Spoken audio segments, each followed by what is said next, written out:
그 전사님의 키워드를 제가 생각했던 것 중에 하나가 이제 작가이시면서 또 가정, 네네. 가정에 대한 책들을 여러 권 이제 쓰셨는데 네네. 그래서 그 가정에 대해서 특별하게 마음을 주신 이유가 있으신지.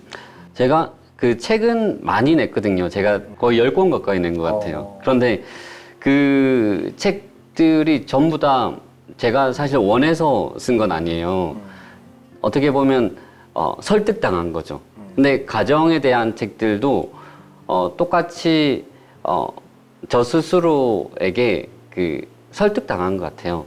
그러니까 가정에 대한 여러 가지 책들을, 가정에 대한 에피소드나 이런 것들을 어떤 글로 쓰고 했었었는데 여러 출판사에서 제의를 받았고 제의를 받을 때마다 다 거절을 했었어요. 다 거절을 했었었는데 한 출판사에서 와서 그런 얘기를 하는 거예요. 노년이 되어서 결혼은 이렇더라라고 쓴 책들은 많은데 지금 결혼을 하나님 앞에 순종해 가면서 쓴 책은 많지 않다라는 거죠. 그래서 답이 아니라 그 과정들을 하나님께 묻고 함께 나누는 책이 필요하다라고 해서 과정을 나누는 책이 필요하다. 네네네. 그래서 제가 가정에 대한 전문가였다면 저는 책을 쓰지 않았을 텐데 저조차도 전문가가 아니고 또 그 가정에 대한 어떤 답이 또 인생에 대한 답이 하나님께 있다라고 생각하기 때문에 그 과정들을 이렇게 책으로 쓴 것입니다. 그렇죠. 나이 드신 만약에 어르신들이 결혼 이런 거야 그러면 라떼가 되는 거예요. 그죠? 네, 네. 아이고 그때는 지금이랑 달라요. 그러는데 네. 그게 아니라 이제 여정 중에 있는 과정을 이렇게 같이 담아내는 네. 그래서 이런 시행착오를 같이 겪어가는 내용을 쭉 담아내신 거네요. 그러니까, 네. 그러니까 되게 너무 좋네요. 그러니까 결혼이라는 건 저도 두려워했었거든요. 그러니까 프리랜서로서 두려웠던 거예요? 아니면은 뭐 그냥 남자로서 여자를 만나는 게 두려워? 첫 번째가 네. 더 만든 것 같아요. 직업으로서 내가. 그러니까 한 사람으로서 내가 과연 한 사람을 책임질 수 있을까? 중국에서 지하에서 이렇게 기도드렸던 것 같아요. 정말 그 하나님 이렇게 살아가는 건 괜찮아요. 하나님이 내 아빠 되시니까 괜찮아요. 그런데 결혼하는 건 너무 두려워요. 왜냐하면 어떻게든 살겠는데. 내가 누군가를 과연 이렇게 살면서 책임질 수 있을까요? 라고 그렇게 기도드렸던 것 같아요. 그래서 우리 전사님 저랑 뭐 안지도 한 10여 년 됐거든요. 그렇죠. 우리 같이 평신도로 같이 섬길 때부터 이제 알았는데, 근데 제가 그때부터 이제 봐왔던 전사님의 그 마지막 키워드가 하나 있다면 기도라고 생각하거든요. 제가 보기에 뭐 이야기도 많이 듣기도 했지만 늘 기도하고 하나님께 묻고 이렇게 한 걸음 한 걸음 걸어가는 삶을 이렇게 사시는 것 같아요. 그래서 전사님에게 기도는 어떤 방향이, 기도란 뭐였을까, 전사님에게는. 그걸 좀 묻고 싶어요. 제게 기도는 그냥 계속 질문하는 거라는 생각이 들어요. 하나님께. 예, 질문하는 것과 방향, 마음의 방향, 요 두 가지 키워드인 것 같아요. 그러니까 인생 속에서 계속해서 하나님께 드린 어떤 질문들이 있었거든요. 뭐 하나님 사랑이 무엇입니까? 아니면 뭐 상상력이 무엇입니까? 뭐 믿음이 무엇입니까? 두려움이 무엇입니까?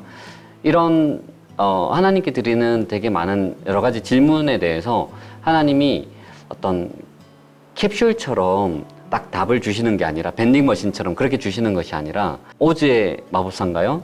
거기에 네. 사자가 그 용기를 구했잖아요. 그런데 그 용기라는 딱 캡슐이 주어진 것이 아니라 그 용기가 만들어지는 여러 가지 과정을 통해서 용기가 만들어지거나 발견되는 것처럼 제가 물었던 수많은 그런 질문들을 하나님이 삶 속에서 경험하게 하시고 그것을 통해서 제게 응답해 주시는 것을 되게 많이 경험했었고 중요한 것이 마음의 방향성이구나라는 것들도 많이 생각했었어요. 하나님과 계속해서 묻고 또 귀 기울이고 하는 것들을 통해서 내가 걸어갈 어떤 방향들이 만들어지겠구나.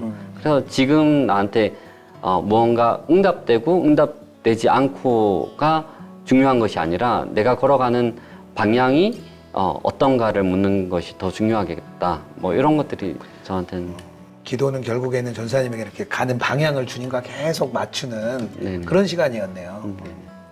제가 마지막으로 전사님께 되게 궁금한 게 늘 하나 있어요. 뭐냐면 이제 뭐 사진 작가기도 하고 또 지금 전도사님으로 사역도 하고 교수님으로도 사역도 하고 작가시기도 하고 그러니까 다른 분들은 대부분 보면 뭐 하나에 이제 딱 있으니까 이분은 이렇게 가겠구나. 뭐 저도 뭐 이렇게 교회를 하고 있으니까 이분은 이렇게 가겠구나 하는데 전사님을 보면 전사님은 어떻게 가실까? 그게 되게 늘 궁금하거든요. 그래서 혹시 전사님이 생각하는 나의 뭐 방향이라든가 아니면 소명이라든가 뭐 그런 게 뭐 있으면 좀 마지막으로 좀 나눠주세요. 저의 방향은 예전에도 없었었는데 지금도 좀 없는 것 같아요.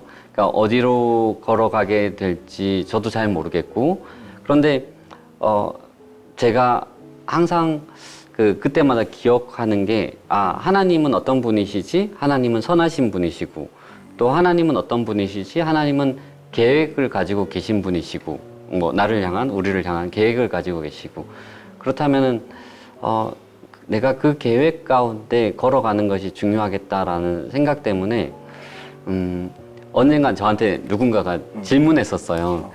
제가 이제 다큐멘터리 사진을 찍으니까 메일 내용이 저는 상업 사진을 전공했는데 저도 다큐멘터리 사진을 찍어서 하나님께 영광 돌리고 싶다라는 생각이 들어서 하려고 했더니 답이 나오지 않습니다. 뭐 생업이 힘듭니다. 현실성이 힘듭니다. 어떻게 하면 좋을까요? 라고 물었었는데 제가 그분한테 드린 답이 당신이 상업 사진을 전공했으면 상업 사진을 찍으세요. 그런데 사진을 통해서 하나님께 영광 돌리는 것도 좋지만 그것이 아니라 당신의 전체 삶을 통해서 하나님께 영광 돌리세요라고 답을 드렸던 것 같아요. 제가 뭐 사진 작가지만 뭐 여러 롤이 있지만 뭐 사진 작가라고 하더라도 내가 앞으로 사진을 못 찍어도 그만이고 내가 교수로 있지만 교수가 아니어도 그만이고 내가 어떻게 걸어갈지는 모르겠지만 제 기도 제목 중에 되게 중요한 기도 제목 하나가 성령님으로 말미암아 아버지의 사랑이 부은 바 되었나니 이 말씀이 계속해서 이루어지게 해주세요가 제 기도거든요. 그래서 하나님의 사랑이 성령님으로 내 마음에 가득 부어지는 것이 끊어지지 않으면 구체적으로 드러나는 것이 무엇이건 간에 그것은 괜찮다 라는 생각이 있습니다. 그런 것 같아요. 우리 이제 그리스도인들이 살아갈 때 늘 뭔가가 이루어지고 뭔가가 이제 만들어지고 뭔가가 결과물이 나와야만 그걸 통해서 하나님 영광 받으시고 그게 돼야만 내가 하나님 일을 했다. 보통 이렇게 생각하잖아요. 근데 전사님 이야기하다 보니까 과정 자체가 답이구나. 그 전사님 삶은 그런 것 같아요. 이렇게 과정 자체가 그 자체가 답이 되는. 우리가 근데 그걸 많이 놓친 것 같아요. 네. 감사합니다. 오늘 우리 이요셉 전사님과 함께했던 로그인 브런치 마치도록 하겠습니다. 네, 감사합니다. 마치겠습니다.